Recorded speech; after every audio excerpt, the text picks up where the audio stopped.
Okay, today's paper in the Metro. City Hall. Campers are told today is it. I'm down there right now. It's about 11 o'clock.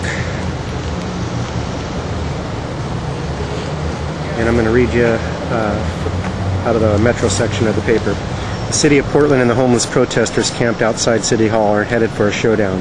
Mayor Tom Potter gave the crowd gathered on Southwest 4th Avenue side of the building until today, Tuesday, to comply with the city's anti-camping and anti-loitering laws. The protesters say they're not leaving until the mayor agrees to at least a temporary suspension of the law against camping. That means in all likelihood the Portland police will end up forcing the protesters, some who have been in front of City Hall for more than 2 weeks, to move their belongings. In a letter sent Monday afternoon, Potter agreed to meet with the protesters for a second time this afternoon, but he rejected the request that the meeting be open to the public, and he reiterated that he intends to begin enforcing city law.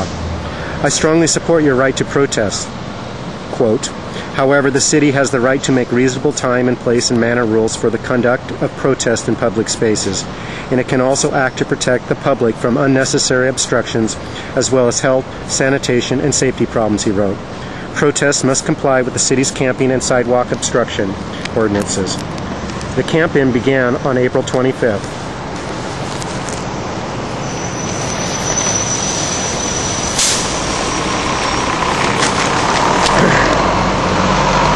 In response to a confluence of events, every spring extra winter shelter space has been closed for the season. Miniature tent cities spring up under bridges and in the city parks. About the same time, police go through and warn occupants that they'll soon sweep out the camps. The sweeps usually coincide with the start of summer festival seasons, which begin earlier this month with Cinco de Mayo. This year, a group of campers responded to the police demand that they move along by taking their complaints and their stuff straight to City Hall. City law prohibits camping on public property and loitering on downtown sidewalks, but protects people who are protesting. For the first 2 weeks, the mayor ordered the police to allow the camp-in to continue, but over the past few days, police say the crowd became more unruly. I don't know about that, but TriMet drivers complain that some protesters have tried to block bus stops and have stuck their legs into the road. I think that was just a small issue, but anyway, I digress. Going back to the article, City Hall security guards have begun warning visitors away from the first floor bathrooms because of unsanitary conditions. Police say they've seen heroin deals and report that the crowd is now peppered with people who have seemed to care less about helping the homeless than with stirring up trouble. Not to digress, but I have not seen that much at all the bunch of times I've been down here. It looks like there's a radical element there that isn't homeless, says Commander Mike Reese, who oversees Central Precinct. I haven't seen one person like that myself, and I've been down here almost on and off every day, if not every other day. On Saturday, Potter announced that the police would begin enforcing city laws at the protest. Officers ordered protesters to the outside of the sidewalk around the City Hall and arrested 7 people for resisting arrest, in one case resisting arrest. That's actually charges of interfering with the police officer. It was a peaceful civil disobedience, but once again, I digress. Potter has found city money to open 102 extra shelter beds. Many of the people protesting don't want to go to the shelters because they're traveling with dogs, with a girlfriend or boyfriend, or are disabled. Shelters typically don't accept animals and split up men and women. Some people are just happier camping out, said protester Arthur Rios.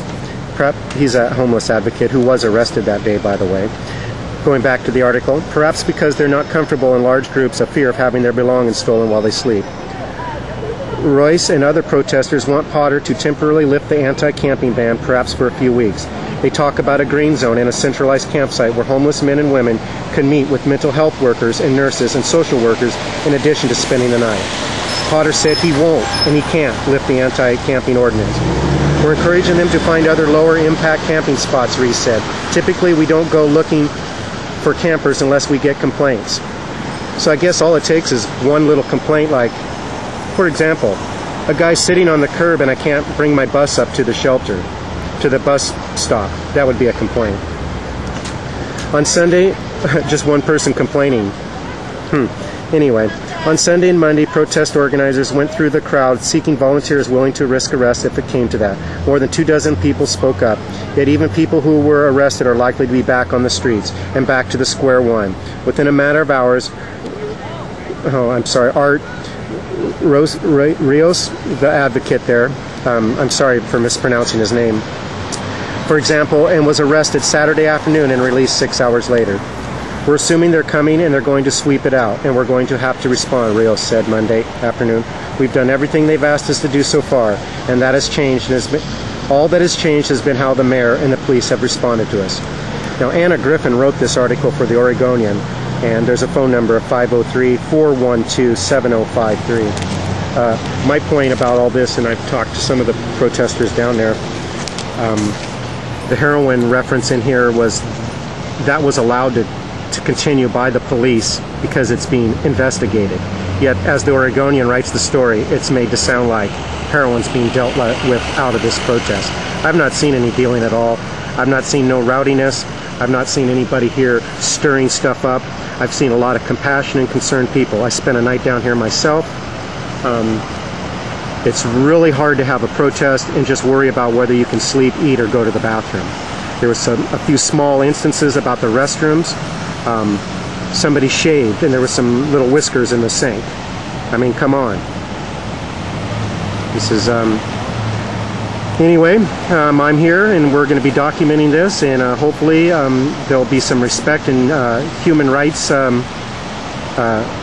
consideration here, as everybody in that building over there that slept in a warm house last night took a shower, ate breakfast, turned their heat down to conserve energy for the day, got in their cars or their buses or bikes, and rode down here today to pick on and shove around people who have nothing. And they're going to try to fight them on little loopholes. They got everybody pushed to the curb. I have a film coming out soon where you can see how close people sleeping on the curb. Their arms, their hair, their feet, their belongings right on the curb. The decency and the human rights issue to let these people sleep at least on a sidewalk out of harm's way is not even considered. It's like, keep our wall, keep our sidewalk clear for citizens to walk down, while the citizens with nothing are told to go sleep literally in the gutter. They're told to go sleep on the curb line, right on the gutter.